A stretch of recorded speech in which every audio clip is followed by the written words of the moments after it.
il n'est pas terrible. Hein? C'était le truc. Ah, je suis, il y a pas la même chose, mais. Ça, Oui. et en quelle année? Mais la Barilan. Barilan, Je ne connais pas Varian. Mais en quelle année? de troisième année. Je sais pas si c'est là, mais donne des cours. Du coup, je suis l'impression qu'il est occupé. C'est occupé. On peut commencer la Megillah. Je sais pas, j'hésite. J'hésite. T'as vu, Meir, discussion de maison de retraite, c'est pas toi? Ils arrêtent pas aller au fond. C'est pas toi? J'essaie de C'est mettre l'hiver, un c'est l'hiver, on a besoin un peu. D'accord, il n'y a pas de problème. Venez à 7h30, discutez pendant une petite heure, vous êtes prêts pour le chiot. On s'est déjà vu, c'est fait. Donc, les amis, on est en train de continuer le deuxième pérec de Megillat Esther, si vous voulez bien sûr. Et là-bas, attends, qu'est-ce que je voulais vous montrer? Oui, donc vous avez bien sûr pris avec vous le Chumash Shemot pour pouvoir suivre dans les psukim. J'ai pas l'ombre d'un doute, donc je vous en parle même pas. Reuven n'est pas là, donc. Je vous en parle même pas. La fila à côté. Ah,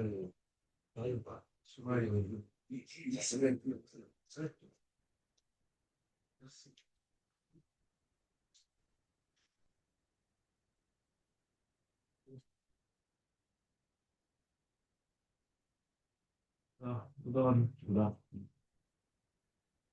Tu veux faire un problème, quoi.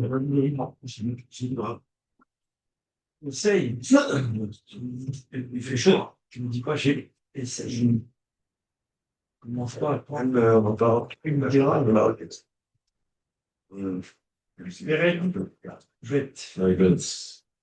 Baisse. Comme ça, hein. Ici, il y a ça. Ah. Mais non, j'arrive à élever. On est déjà au Passoudé. J'ai vu ce matin que la Snecha était appelée Yehuda. Il est parti avec la galoute de Yehuda en France. Non? Je dis hier qu'il y avait plusieurs explications. Ouais. C'est aussi notre explication. Que la Gemara, elle demande Ish Yemini. Yemini, c'est un descendant de Binyamin. Ah, pourquoi il s'appelle Yehudi? Première explication de la Gemara s'appelle Altikra Yehudi la Yehidi. Il s'est opposé à la Vodazara. Il n'a pas voulu se prosterner. Donc, il est représentant du Ihoud, de l'unicité divine. D'accord? Ou bien de dire que les tribus se disputaient. Tellement il était honoré et honorable. Ah non, il vient de ci, il vient de ça. Ou autre explication, c'est que du côté de son père, il était Mini, du côté de sa mère, il était Yehudi, de Yehuda, pour nous apprendre qu'il avait deux forces en lui. Yehuda, c'est de dominer les autres. Et Binyamin, c'est de ne pas être dominé par les autres, il dit le Maharal. Donc il a ces deux forces-là, ce qui le rend préposé à la Géoula. C'est un problème. Ah, on pense défensif. Il est et offensif et défensif. D'accord?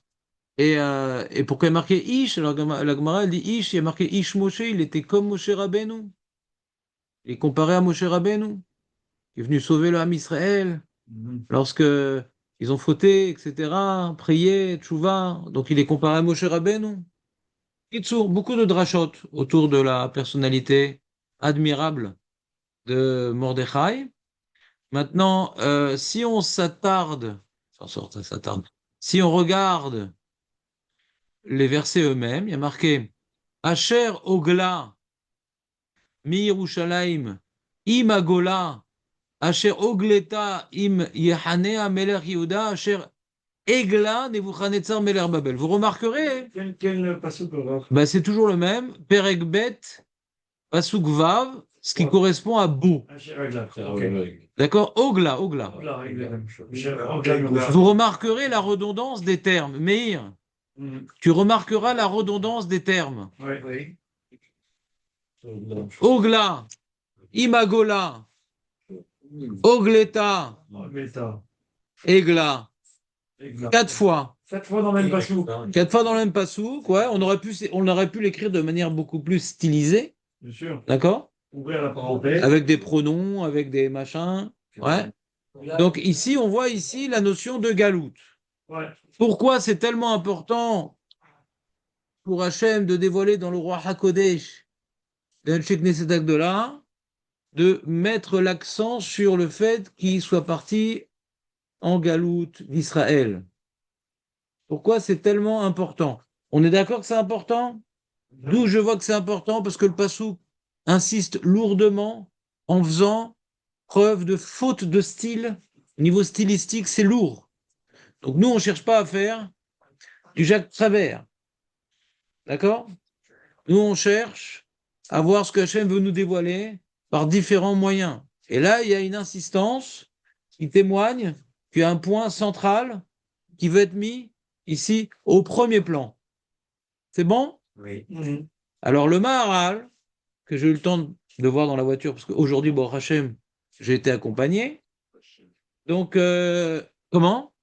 Bon, Hachem. Va introniser les WC, parce que pour l'instant, c'est Bedakissé Araï, vas-y. Ah, le café. Mais c'est les vases communicants, t'inquiète. Donc, nous avons donc la notion de galout. Le Maharal nous dit Mordechai Aya Tzadik. Comment c'est possible qu'il n'est plus en Eretz Israël? Comment c'est possible qu'il n'est plus en Eretz Israël? Il était pris de force. C'est-à-dire que s'il n'y avait pas eu cet exil, ouais, Be'esh ou Bemaim, il serait resté en Israël. Il serait resté en Eretz Israël.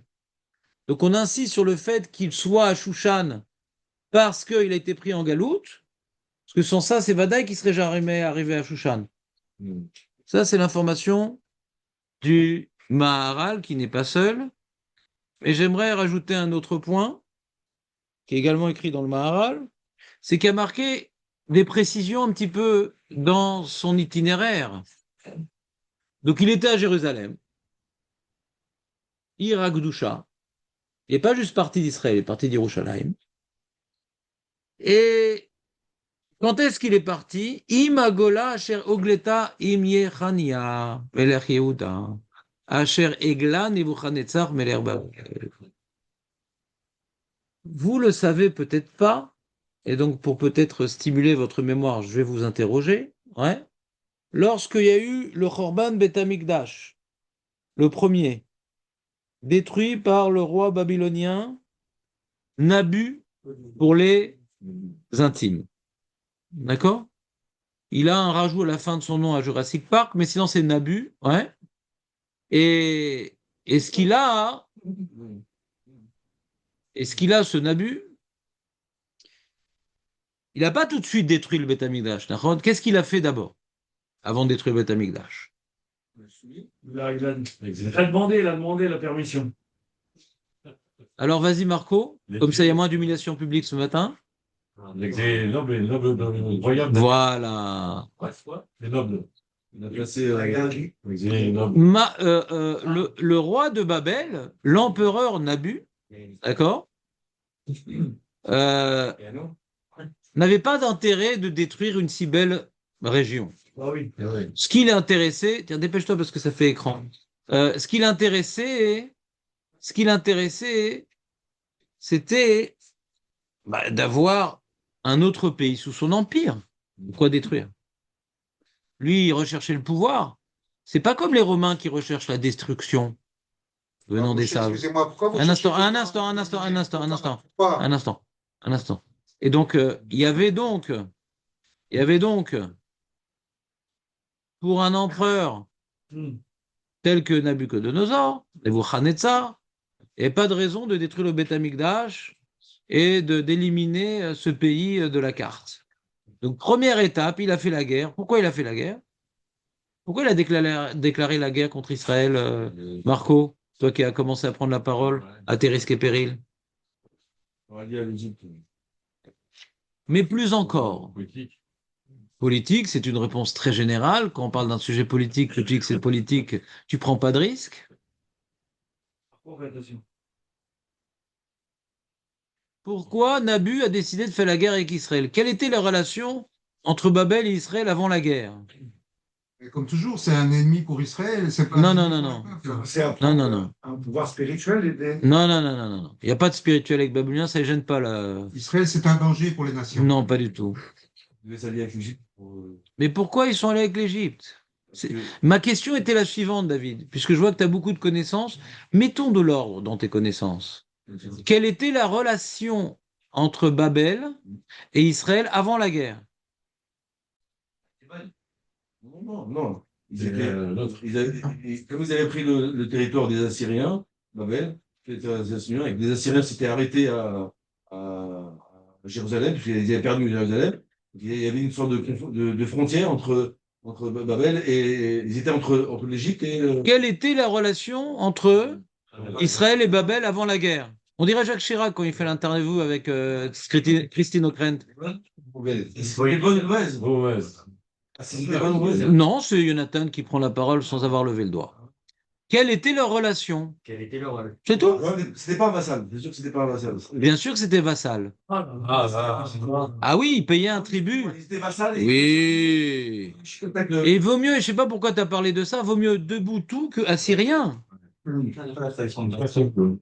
vais t'expliquer. Ouais. Ils payaient un tribut. C'est qu'il y a 10 tribus qui ont disparu, mais en plus, ils payaient un tribut. Je sais pas quoi comme Ah oui, la ville plus pétrise. Contrairement à la ville de... Mais parce que ce matin, j'ai tribut. Ouais, c'est ça. Ils ont décidé de ne pas payer. Donc, l'Empire babylonien, qui avait déjà un pouvoir bien établi, a écrasé donc les deux Boutous, ouais. Et donc, la région était sous domination babylonienne, et le roi Yechania, qui est donc mentionné dans le verset, chez nous dans la Megillat Esther, il a dit, alors que le prophète Jérémie dit non, il faut rester subordonné à Babel. Ils n'ont pas écouté le prophète Jérémie qu'ils ont jeté dans un trou et qu'ils ont, etc. Ils n'ont pas écouté. On doit rester tributaire des Babyloniens. Mais ils n'ont pas écouté. Les princes voulaient en découdre. Ils disent non, mais pourquoi tout ça? Hein, si déjà c'était gros Babel, mais c'est mini Babel, pourquoi on devrait se laisser faire? Hein? Et donc,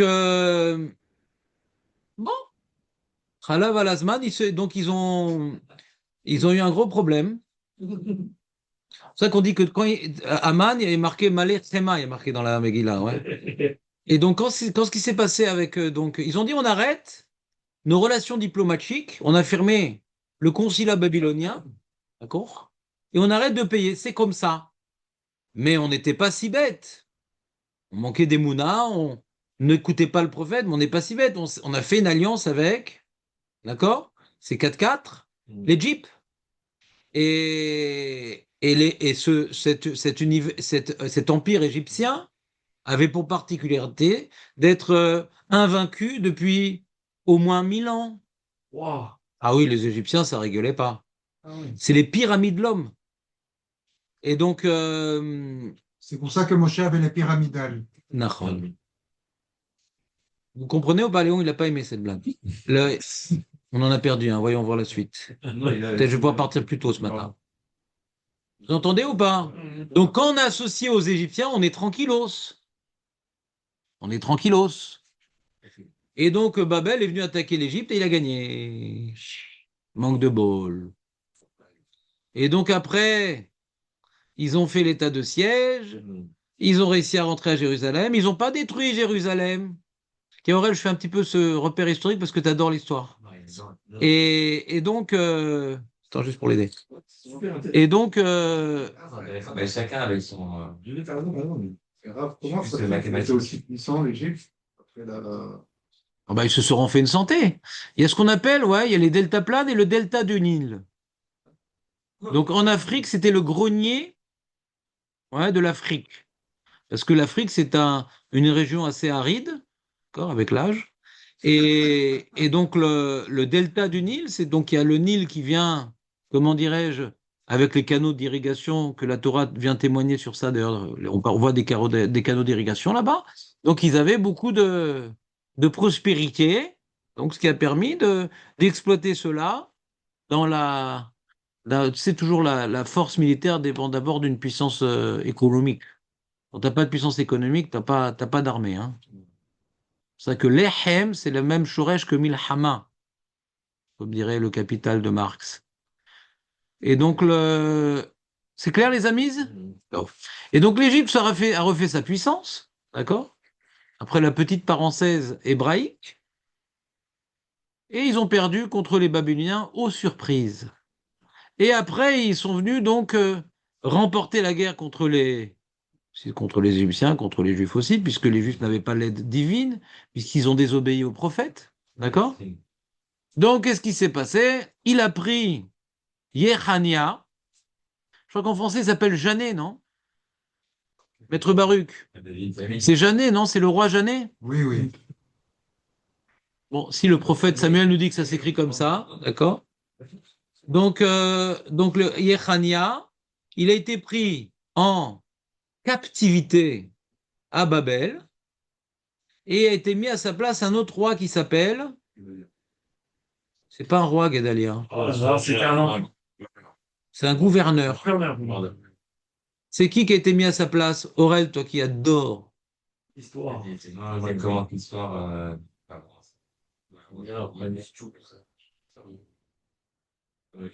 Comment il s'appelle? Sidkiyahu. Sidkiyahu. En français, Sédécias. Sédécias.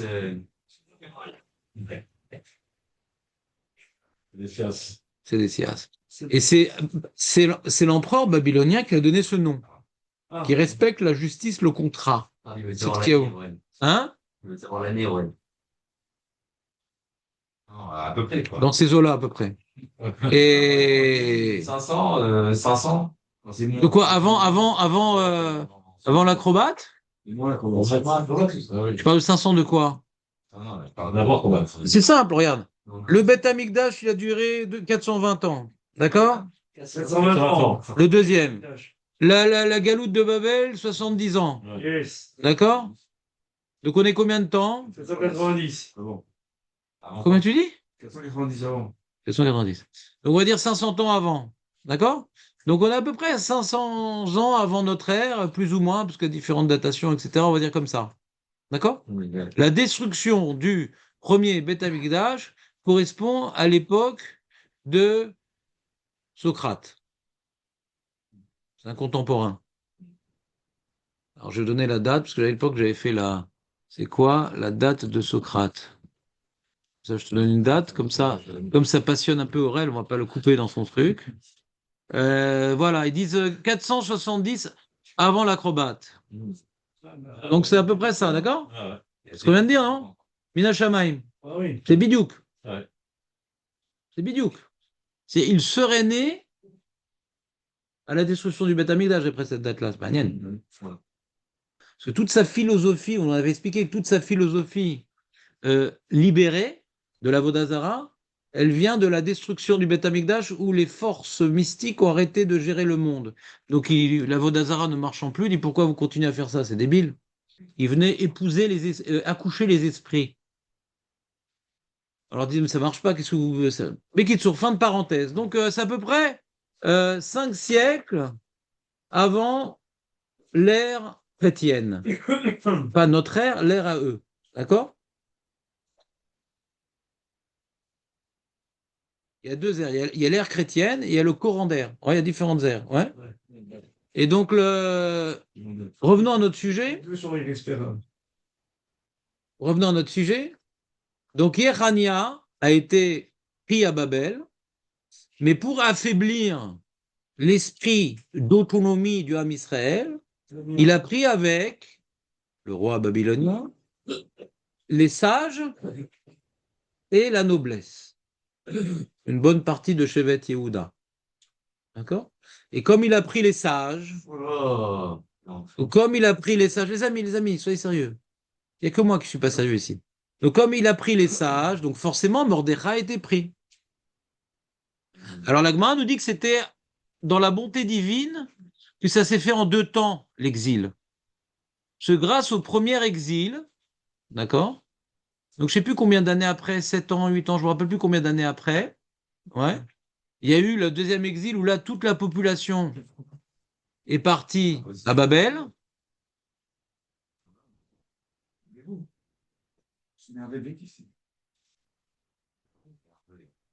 Donc la Gemara dit que c'était dans la bonté divine que ça s'est fait en 2 temps. Parce que quand ils sont arrivés, toute la population à Babel, il y avait des Batédinim, il y avait déjà Daniel, Michel Vézaria qui ont été pris dans la première galoute. Ouais.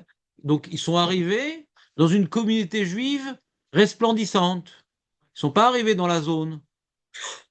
Ils sont pas arrivés dans le désert babylonien. Vous comprenez ou pas? Donc la cri d'Agmara, c'était la bonté divine de faire ça en 2 temps. Vous êtes avec moi? Et quand donc Babel a perdu la guerre contre... Bah, contre l'Égypte et contre. Non, non, non, Babel n'a pas perdu la guerre contre l'Égypte, Aurel. Je suis très touché que ça t'intéresse. Oui. Babel, après, elle a perdu la guerre. Alexandre. Mais non, mais non. Mais Sparte, le mec, complètement malade. Va manger tes Léonidas. Va manger tes Léonidas en cachette. Avec, Et c'est Sparte. Mais pas du tout, pas du tout. Les Spartiates, jamais. Spartiates, c'est l'histoire de chocolat, c'est Léonidas, les Spartiates. Tu sais d'où ça vient, Léonidas? Oui, c'est le roi Sparte. vous m'avez dit Babel, excusez-moi. Entre-temps, il y a les Perses. Voilà les Perses. Il va percer dans la vie, le mec. Ouais. Les Léonidas sont fabriqués en Belgique. Nachon. Il y a un petit goût de frites un peu en arrière-goût. Vous entendez ou pas? Ouais. Et donc la Megillat Esther se trouve dans le contexte. On est après Babel.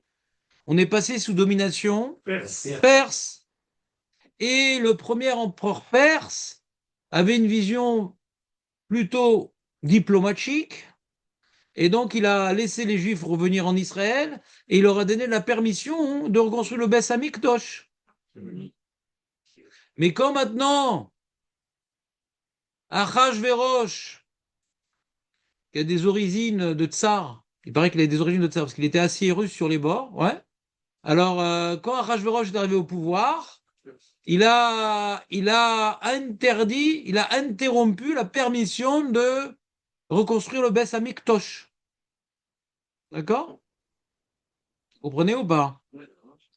Donc on est sous l'Empire perse, qui n'a pas duré très longtemps. Combien de temps les Juifs ont été sous domination perse, les amis? Combien? Psst. Tu révises tout ça en cachette ou pas? Hein? Nachon. Prochaine fois, retiens-toi. Il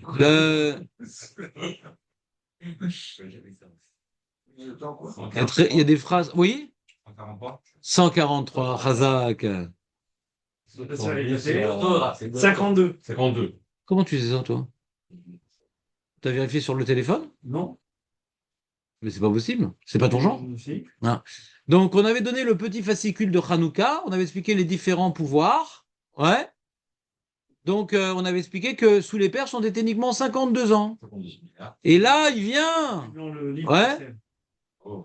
Qu'est-ce que tu dis? Je l'ai lu dans le livre de même l'Ouest de Esther. Ouais, c'est ça. Il y a des concurrents. Et donc, et après les Perses, on a été sous domination, Aurel. Ça commence par un Mèdes. Y. Les Grecs! Ah, Ouais. c'est pas les Mèdes? Et le père se met dans les Oui, le Mèdes et les Perses, c'est pareil. Ah. C'est le même club. Ah oui, ensemble. le même club. Bon. C'est financé par Trigano. Donc, vous entendez ou pas? Et donc après, qui c'est qui a vaincu les Perses, les amis? Qui a vaincu les Perses? Pas Michel. C'est pas Michel le Grand, c'est Alexandre le Grand. Bah oui, attends, Michel le Grand. Alexandre, Les moulins de mon cœur. Alexandre le Grand, n'est-ce pas? Ils sont trop jeunes. Avec Steve McQueen. Vous ne connaissez pas Dans le planeur, ouais. Ah là, c'est extraordinaire. L'affaire Thomas Stroll. L'affaire Thomas Stroll. Ah, Vous connaissez Rav, vous connaissez énormément. Malheureusement, je n'ai rien oublié. C'est-à-dire. ah, Romain. C'est. Ils ont fait un remake. Ils ont fait un remake. Je connais pas ce mec. Donc Ils ont fait un remake, ils ont fait la même musique. Ah, la musique est super. Je la partage. Hein? Bien sûr, elle est super la musique. Magnifique. Steve McQueen. Donc les amis, Les années 80. Voilà. C'est McQueen. Quelle année? Quelle année? Je suis votre musée. 1942. Non, 65, 35. On parle de 68, 68. 80. Léon. On revient au sujet. Donc, tu as compris. Babel, Wed, Perse Trigano et Alexandre the Grand. Et là, ça a duré longtemps. Ouais, combien de temps? Qui c'est qui a pris la suite des Grecs? 300 et quelques, je ne me rappelle plus. Wow. Qui c'est qui a pris la suite des Grecs? Les Romains. Les Romains. Les Romains. Ah. D'accord? 68? J'ai dit au pif.